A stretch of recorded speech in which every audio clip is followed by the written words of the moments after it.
aloof roommate is physically linked to my water cup. I twist the cap and he groans. I take a sip and he licks his lips. But when I poured bubble tea into it and took a few hard pulls on the straw, he lunged at me and snatched the cup away. Don't suck. My cheap plastic water bottle hit the dorm floor and shattered. Great. My roommate, Sebastian, slid a drawer open and pulled out a cup. Here, take this. It was a glass tumbler. High quality stuff. It had these transparent purple lavender flowers swirling around the glass. The lid had a small, tight silicone hole tailored for a straw. It looked brand new. Pristine. I was honestly a little shook. Thanks, man. He avoided my eyes, turning his back to me to focus on his gaming rig.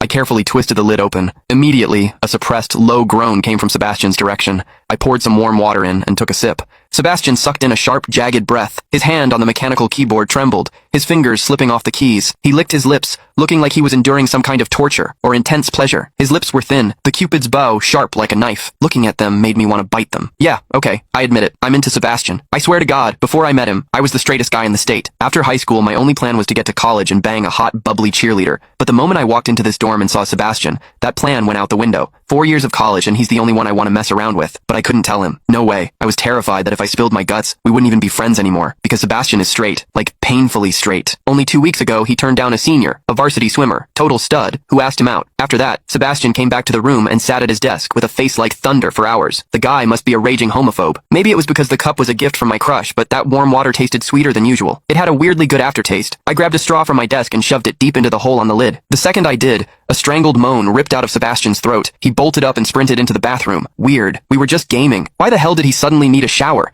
He didn't even grab a change of clothes or a towel. My hearing has always been too good for my own good. Through the thin bathroom door, I heard whimpery, muffled sounds. Soft, hot, suppressed. As a dude, I knew exactly what that sound was. He was jerking off. When I get horny, I usually wait until lights out and hide under the covers like a rat. But Sebastian, it's the middle of the damn day and he just goes for it? Talk about high testosterone. Sebastian is gorgeous. He's got that cold, don't touch me vibe, but his eyes are sharp, almost like a fox. He looks like a priest who's secretly a sinner, tempting as hell. I've heard people say his smile is killer, but I've never actually seen it. Sitting there, I couldn't help but picture what was happening behind that door. That aloof, icy face flushed with heat, his lean, muscular body. The veins popping on the back of his hand as he gripped himself. Does he keep that cold expression even when he's beating his meat? My thoughts were getting way too dirty. My face felt hot. After a long time, I heard a final, guttural grunt from the bathroom. The door clicked open, and Sebastian